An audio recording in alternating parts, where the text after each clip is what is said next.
Patty, it's Okay. Maddie. Last week we plotted our course sailing from Santa Rosa to Catalina Island at Twin Harbors, also called the Isthmus. This is where the USC Wrigley Marine Science Center is located and where our next guest, Kelly Spafford, lives and works. Keep in mind, Catalina is just 22 miles off the Los Angeles coast. So, Kelly, we're taking the students on a virtual expedition aboard the American Pride, introducing them to the Channel Islands. I hear that you live and work at the USC Wrigley Marine Science Center. Is that true? That is true. I've actually now been living or I've been working for USC for almost 13 years. And I actually was out here prior to moving out here for the position as a student. I was a master's student with Northeastern University. So I got to live on Wrigley campus for 2 months. And I also spent an additional 3 months working as an instructor for See Me Toy On. So I got to take kids out snorkeling and scuba diving as part of that process as well. What other types of things do you do at the Science Center? So myself and my position as the laboratory coordinator, I help manage all of the research that comes to our facility. I get to lead tours for our visiting groups, be it an education group or just general public outreach. So we do a program called Saturdays at the Lab, where we open up our campus every Saturday to the public. And I get to help guide the folks around and usually do the touch tank tour part of that process.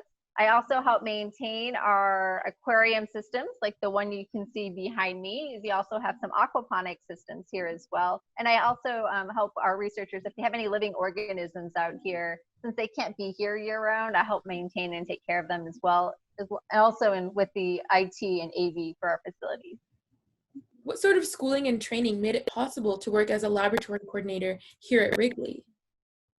So for me, I was always much of I'll say I was a nerd. So I was very much interested in the math and sciences. So that's literally what I took and was really interested in all the way through elementary school into high school. And one of the cool courses, I grew up in upstate New York, is I had a marine biology oceanography course at my high school with a teacher that actually allowed us to take a field trip to the island of Bermuda, which kind of sealed the deal for me of going into the marine science field. So I got to spend a week conducting my own research project. And then from there, I did an undergraduate degree in marine sciences with a minor in computer sciences because I wanted to be able to potentially link the marine science world to like computer science, like in modeling. So I thought that was important. And then I went on to a master's degree in marine biology. And all of that said, that master's degree brought me to Wrigley, which brought me to the facility here at USC Wrigley Institute. And then working alongside my manager, was able to grow into the position of laboratory coordinator. And it's a lot of just kind of talking with people and learning on the job and just asking a lot of questions and just kind of just being curious and wanting to learn more. With all the marine species living in the Catalina waters, you must have quite a few interesting animals living in your lab. Can you tell us a little bit about some of them? Yes. Yeah. So some of our animals that we have here, we have two horn sharks at our facility. So the one on the left, which is a lighter gray or darker gray in color, her name is Peanut. She was collected in 2015 by one of our researchers at Cal State Long Beach. And she was the one that gave her her name. And then the one on the right is a little bit lighter in color, and that's Romeo. He was collected about a couple years ago, so about 2018, by a research group from San Francisco State. So we have both of them at our facilities. And with our animals, they become ambassador species for us. So we use them to help like educate visiting groups and education groups so that when they come here, if they're out snorkeling, they can come and learn about the animals or learn about the animals and then go out in the water and check them out while they're snorkeling. So a couple other fun animals that we have here. So we recently acquired this year three giant sea bass that were part of a sea bass spawning program with Cal State Northridge and Dr. Larry Allen. So these guys are just a little over a year old. They're 1 year old in June of 2020. And so they've been growing up and doing quite well here. We have some juvenile yellowtail, which are in the top upper right hand corner, and then we have our moray eel at the bottom, and the eel's been here longer than I've been at our facility, so it's been here about 15 years, and our researchers from UC Santa Cruz, Dr. Maddys lab, said they can live about 25 years in captivity. So those are some of the fun guys that we have floating around our campus. Very cool. Thank you so much for sharing. Yeah, no worries. What do you do to help the scientists in the lab and underwater to progress their research? Yeah, so a lot of my job is making sure, like initially early on when they're looking to come to the facility, that they know how to get their equipment here. I can set up the labs accordingly, or I can acquire and have supplies, making sure all of our equipment's in working order, and then teaching our researchers if they don't already know how to use the equipment. So I do a lot more of the teaching part with like our undergraduate or our classes that come out here. One of the cool projects that I got to help with was NASA's NEMO Extreme project. So my job on this one was to make sure that the internet, so our Wi-Fi connection was stable, as well as allow the NASA team to be able to fly their drones on our campus. And so I had to work with the drone admin team at USC to grant them permission in order to be able to document their couple weeks out here at the facilities. So the picture on the far left is a two-man submersible that they deployed in our cove. The one on the right is the one-man submersible. And then the one in the middle is the Aquanaut suit. So we actually had astronauts from both Europe, Japan, and the US that were able to pilot these spacesuits. So it's supposed to help them train to be able to do missions up in space later on. And this is towards the Mars mission that they're looking to head towards. I thought that was a pretty cool, fun project that you wouldn't expect to have happen at a marine lab for sure. Yeah, very interesting.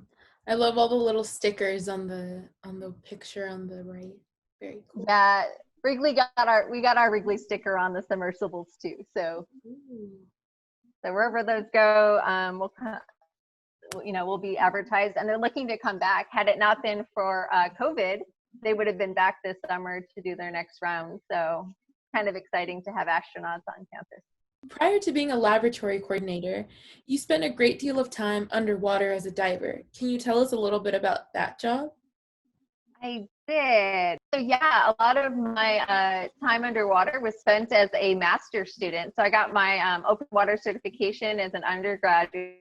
And then when I did my master's, part of my program was to get to go underwater and conduct research. So I got to go, I did some diving in Massachusetts. I got to go to the island of Moorea, and I got to do coral reef surveys, which is the picture you see me in my neon yellow wetsuit and a transect in my hand. So we were counting what species were there along the transect and getting a percent cover. And then I actually got to come to Catalina, and part of that project, which is the picture right below where I'm wearing, you see my full-on face and bright yellow mask, is we were actually monitoring the initial invasion of Sargassum oneiri to Catalina. So that was back in 2007. And then once I took the position here at Wrigley, I got to go diving with our researchers and help them with their projects. So one of the projects that I got to help with is Paul Tompkins, there wearing the Christmas hat, was actually surveying the rhodolith beds, which is a type of coral and algae that you can find in the sediments. And so he was going to all the different coves and needed a dive buddy. So I got to go out diving with him looking for these rhodolith beds so we can mark them, and then he could go on and we can actually like take measurements of how big they were. We had a group from UC Davis that studied a little planktonic creature called a foram, which is that kind of spindly guy in the middle. So I got to go out, do some blue water diving and collect some of those guys that they were able to culture in the lab for their research. We had a researcher, I think, from Howard Hughes Medical Institute that was looking for bioluminescent brittle stars. So I got to go out and scoop down into the sediments. You could only see their arms sticking up, which made it really hard to like get down below them to try to pop them up to collect them. And he was actually looking at the bioluminescent properties for his Alzheimer's research, that you can light up the brain with that chemical to see where those impacts are. And then I've also gone out with multiple researchers who study the blue-banded gobies, from like taking measurements and looking at populations, as well as looking for at their cages and looking at egg nests and being able to help them get the photography of those pictures taken. So, and then while diving, you can't be all work and no play. So I have a fun picture with a jelly that was taken on a fun dive while I was up as well. If students watching had an interest in working in a marine lab with sea life, what is some advice that you could give them so that they can get on the right track to study the right things in high school and college? So one of the things that I will recommend and say is definitely take your math and science classes, get an interest, see what you get a feel for. Because with especially in marine science, everything's very interdisciplinary. So if you're not so into the biology, but you like the chemistry part, that's your tie-in, or maybe physical oceanography. Like for myself, by the time I was in as an undergrad in college, I was actually choosing between, do I want to go biology or do I want to do physical oceanography? Because both are very much of an interest for me. So definitely go and take those classes, see what you like, see what you don't like, and you can take those paths. Also, if you have opportunities to volunteer at aquariums or different groups, get out, send emails, talk to people. The one thing with the science community, the best thing is it's networking. So if you start talking to somebody and you show real interest in a particular project and get excited about it, that's another way to get involved or get your foot into the door. So I would definitely recommend those avenues. And like I said, volunteering, especially an aquarium, you can be a docent if possible and just leave folks around. Those are great opportunities to get the foot in the door. Awesome. Thank you so much for that. Kelly, thank you so much for showing us Catalina and introducing us to the USC Wrigley Marine Science Center. Now we're going to be sailing back to the mainland to Newport Beach. Last week, we learned about marine protected areas and that they can be found all along the California coastline in order to protect ecosystems of fish, plants, and other marine wildlife from harm potentially from humans. This danger to the wildlife could be by human activity overfishing in an area or building cities too close to the water's edge. In order to protect marine wildlife around the world, over 7% of the world's ocean has been designated as marine protected zones. If those zones around the world were placed together like a puzzle, the marine protected area would be larger than the entire United States. Let's move on to the Back Bay Science Center in Newport Beach, another marine protected area where students learn about marine ecology. Located in Newport Beach, California on Shellmaker Island off of Back Bay Drive next to Newport Dunes, the Back Bay Science Center facility provides year-round educational programs emphasizing estuary and marine ecology, connecting these concepts to the greater watershed. The Back Bay Science Center strives towards... All right, please tell me about your programs here. So we offer a variety of programs here. Our facility is an education and research facility, and it's targeted towards 7th grade to college level students. And it's a really great complement to our facility that's on just the other end of the reserve, which is the Muth Interpretive Center. The full name is Peter and Mary Muth Interpretive Center. Okay. And their focus is, their programs are more for K through 6 students. So we're a really great complement to them, so we get the older students that come here and learn a lot about just a lot of different issues within this watershed. They learn about watershed ecology, they learn about what an estuary is, and they get to go through a lot of hands-on activities, learning about the mud flat and the open ocean, different plants and birds in this area, and they sort of use that and incorporate, we try to incorporate different issues about conservation and different things like that. Wow, very cool. Yeah. So you can show me around a little bit? Sure. Okay. Yeah.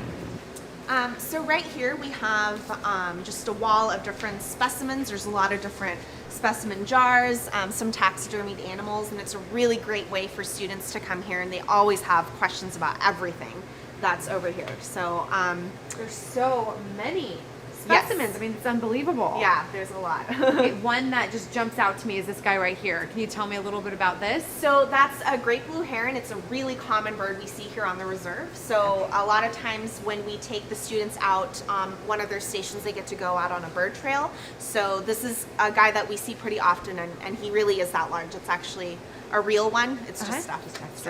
Yeah. You know, this is so wonderful because living here in Newport and just cruising around Back Bay in all different areas, to be able to see these species here and then go out into the actual wilderness and start to see them on the beach or wherever it be, Definitely. it's such a great educational experience. Yeah. So what other species will we see outside that you have here that you could tell me a little bit about? There are a lot of different things. So one of the things that we do collect during our field trips, students get to do something called a mud grab, and so they'll learn about the water quality, how we test for different conditions there, and then they also get to grab some of the mud and sift through that stuff. So we catch a lot of different polychaete worms, which are going to be in these little tiny jars right here. We try to date them and try to identify as much as we can. There's octopus eggs, which is this one right here. An octopus that we had that we caught during one of our marine life inventories laid eggs here at our center, and so we got to save them and preserve them to show students. And now do you take the octopus back and bring it back into the water? Or do you keep it here? Every so often, we have animals that will catch, identify, measure, and then we'll release it. Okay. But if it's a really cool animal, especially like an octopus, we'll try to keep it in one of our tanks as a way to use for our educational programs to sort of educate students to make them aware of what sorts of animals are native here that are just within Back Bay. Okay, Yeah. Interesting. All right, this was great. It's so many things going on here. Can you take me over to the next station? Sure, yeah. I don't want to miss anything. So this is probably our biggest tank here. Okay. This has all of our sports fish in the area. So a lot of our students, a lot of their parents are fishermen, so they go out fishing pretty often, especially in an area like this. They'll go out on like a fishing boat or go out on the pier. And these are different species of bass. We've got some croakers in here. I think we've got one flatfish in here as well. And so that kind of gives them an idea of the different fish that we see just back in Back Bay as well. I know you said there's a turbot. Yeah, so I can identify a few for you. Those two at the top there are calico bass.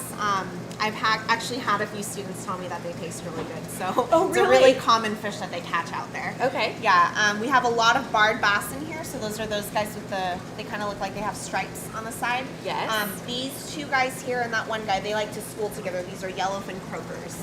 Oh, interesting. And then we have that turbot just behind that rock over there.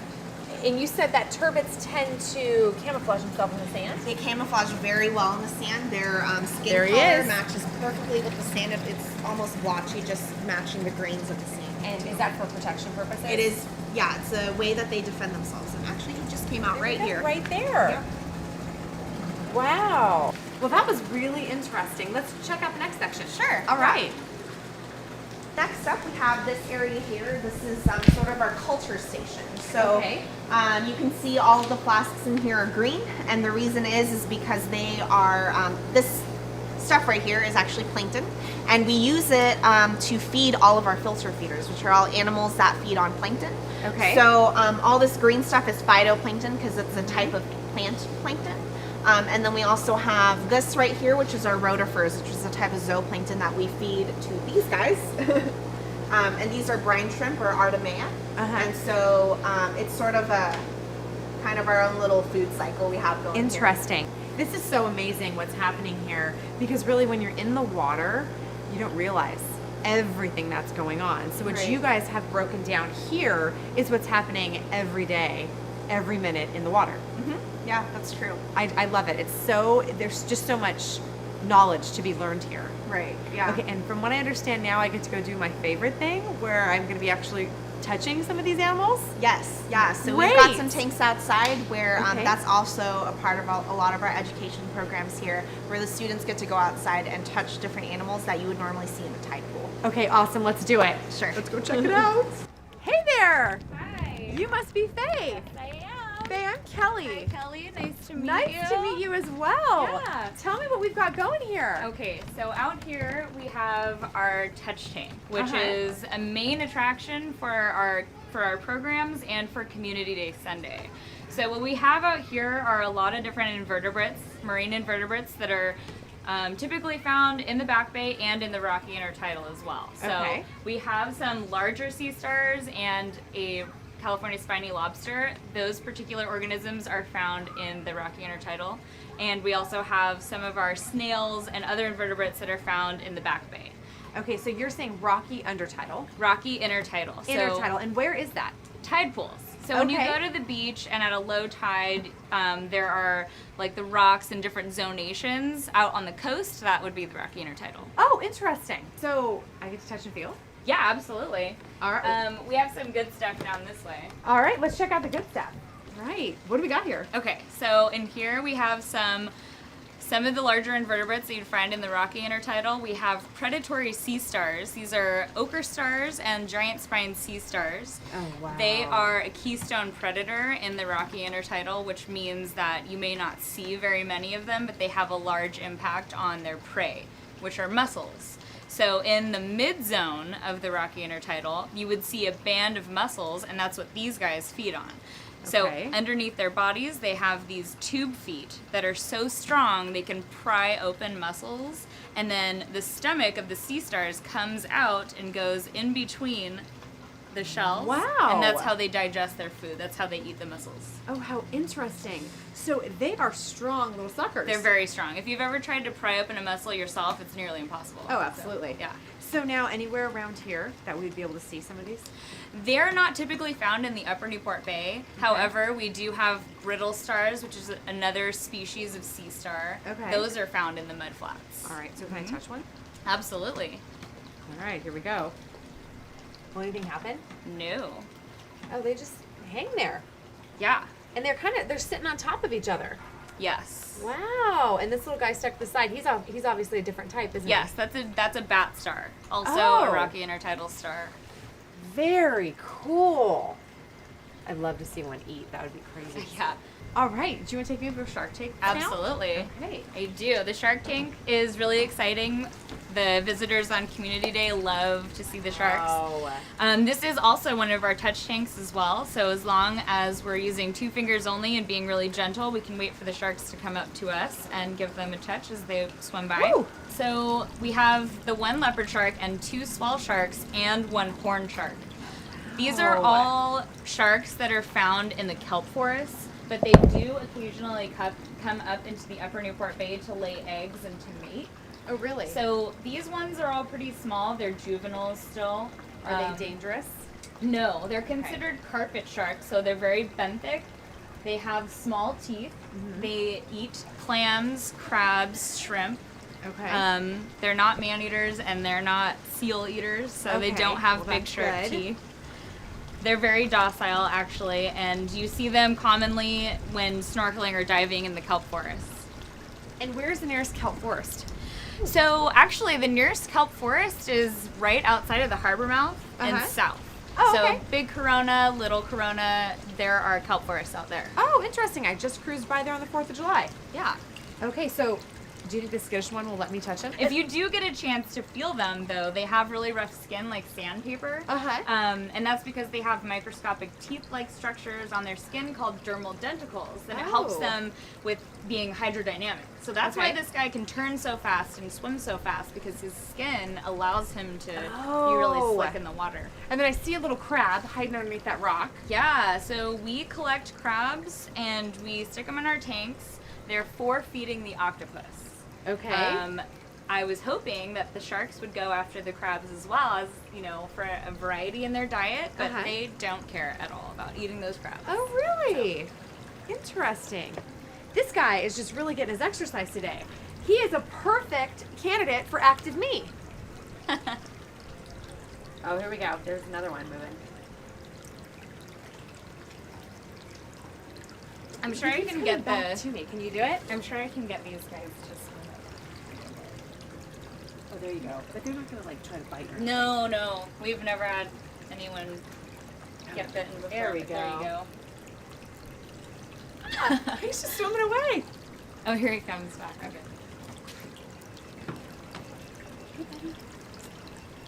No, those guys are strange though, because they swim Yeah. up with their heads out of the water and they look like dogs coming over Really? to get pet. Yeah, people. Here he goes. Here we go. Can we do it?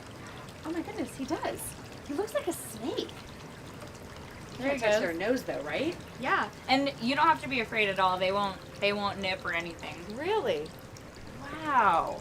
Just for water safety for people that are visiting Newport or live in Newport and in the water often, what animals are they going to be seeing? What type of sea life? And are there sea life they should be concerned about versus sea life that are okay to be around? Okay, so the kelp forest is a really popular place for people to snorkel and dive in. And I myself have been diving in the kelp forest for years and have never seen anything that you should really be afraid of.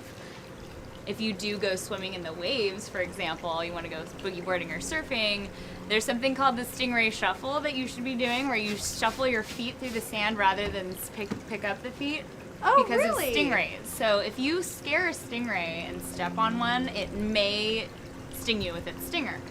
And that's a painful experience, so I've heard. But if you shuffle your feet, you're more likely to scare them away than anything. And so the stingray shuffle. All right. Tell me what you do. Talk to me about what you're doing here. Okay, so here's our small beach. We come down here with some of our programs to do beach seines, which is where we deploy a big net. It kind of looks like a horseshoe shape. We pull that net in and we collect, usually it's all top smelt, like that small fish I showed you on the mural. So we get hundreds of them, and they will count, measure them, and re-release them. Oh, wonderful. And now how big are they? They can range anywhere from a couple inches to maybe 5 or 6 inches. Oh, okay. So they're decent in size. Yeah. All right. And then you were talking earlier about the watershed. Yes. The watershed and the estuary are two key points that we love to incorporate into our educational programs. Okay. So a watershed is basically, think of it like a geographical funnel. Wherever you live in a watershed. So our watershed includes Santa Ana, Tustin, Anaheim. Those areas, when it gets rained on, all the rainwater will wash down into the bay. Okay. So we like to tell the kids, think about where your oil is going to go when you do an oil change. Think about where the trash is going to go if you litter something on the street. We've gotten a football from Tustin High School wash all the way down. And oh my goodness. And a variety of other strange pieces of trash. We've got a sofa back here too. So oh my goodness. You'd be surprised what can really make its way down here. So it's so smart to not only educate these kids, but for the parents to go home, the kids to go home, educate their parents, educate their community on what they're doing in their daily life to really understand and to be aware of what harms our ocean. Exactly. Okay, so another key point that we like to incorporate into our educational programs is what is an estuary. So an estuary is an area where freshwater and saltwater meet and mix together. It creates a really delicate, specific habitat type that a few animals adapt to and are able to live in. So with rainy season, we get a lot of freshwater in here, and during high tides, we get a lot of saltwater in here. So those plants and animals have adapted to deal with higher and lower salinity levels and changing pH levels as well. So Faye, what are your tips and tricks for the everyday beachgoer? Well, no matter where you are, even at the beach or far from the beach, be mindful of leaky car oils, gasoline, where your trash ends up. It might be on the street, or it might have flown out of a trash can that you tried to put it in. Now we continue our expedition south to our next marine science stop, the Hubbs SeaWorld Research Institute located in Carlsbad. Hubbs Institute is a place where scientists study the ocean's health and marine life to ensure a healthier place for marine animals and for humans to live. Hubbs staff members rescue marine mammals in trouble, raise fish populations that have been depleted by overfishing, and they protect animal and plant habitats, giving humans a better understanding of life in our ocean so that we create a planet where humans and marine life thrive together. It's estimated that 70% of the U.S. economy is derived from coastal communities. And so with that much emphasis on the interface between the ocean and the land, it's critical that we understand what impacts humans are having on the marine environment so we can make sure that environment stays healthy, because ocean health and human health are inextricably connected. Hubbs SeaWorld Research Institute was founded 50 years ago to help resolve resource management problems in the marine environment. The people that started SeaWorld founded our research institute. In fact, we're 1 year older than SeaWorld is, and they wanted an institute that would return to the seas and measure the benefits derived from it by utilizing the animals in the marine zoological collection for research. We have the best of all possible worlds. We have access to the collection over at SeaWorld so that we can work on animals that we've known for a long time. We have long history on them. And we can take what we learn there and extend it to problems of animals out in the wild. And that's really what the organization was founded to do. Bioacoustics is the study of animal sound perception and their communication, so their use of sound, whether it's received or sent out. And also it involves stuff like how do we keep them out of fishing gear, how do we prevent collisions with boats, how do we prevent problems with human-made noise. There's a lot of questions that you can't answer on wild animals, or even if you could, you'd be disturbing them and it would be really expensive. Having a chance to both work with animals and help them is the most important thing from my point of view. The other thing is that we do quite a lot of educational outreach. We take graduate students and we also go out into the community to help just lay people try to understand what we do. The Hub SeaWorld Research Institutes Association with SeaWorld includes not only the Florida part, but also the California part, and sometimes even the Texas part. And what we learn from these animals in the zoological collection is applied to wild populations to ensure that human interaction with the marine environment is not adverse to these animals. Here at Hub SeaWorld Research Institute, we have some incredible facilities. The one that we're at right now is our main laboratory, which has some really unique capabilities in terms of rearing capacity and experimental capacity. Then we have a commercial scale hatchery facility, which again is a research program, industrial in scale. And there we have a capacity to produce and release hundreds of thousands of juvenile sea bass. Hub SeaWorld Research Institute scientists collaborate with researchers from federal agencies to find the solutions to the problems these agencies have to deal with on a day-to-day basis. The Institute can provide some of the capabilities that these agencies don't have available to them. We work from pole to pole, from the northern Hawaiian Islands to the Antarctic, to the Arctic, and everywhere in between. We've helped Alaskan fishermen learn how to not attract whales to their fishing gear. We've helped the Air Force not have adverse impacts to endangered birds. We have the largest whale shark program in the world, and we've developing replenishment protocols for marine fisheries so that our coastal fisheries can stay vibrant and support the local economies. We're not an advocacy group. We're a science-based organization, and we're looking for solutions through science. We're interested in finding solutions to problems that may come up, and that's really the whole focus of our research. People, when they talk about conservation, they don't really think about conservation as having anything to do with an animal's senses, their perception, or their behavior. But that's where we're working. A little pilot whale named Sully, who just came to live at SeaWorld this year. He was rehabilitated. He was in great shape after a very difficult stranding, and the folks who were caring for him tried to release him back into the wild, and he wouldn't go. So we worked with our collaborators at the SPAWAR and the Navy Marine Mammal Program to study his hearing, and it turns out he has a deficit. Well, you don't even think about that. In day-to-day, you assume that if an animal's out there swimming around, that he's doing fine, that he's healthy and everything is great. But animals have diseases and debilities just like we do. You can't have a healthy human population without having a healthy ocean. We get our food from the sea, we transport, our defense is tied up in the ocean as well. So anything we do to degrade the ocean not only affects our economy, it also affects our quality of life.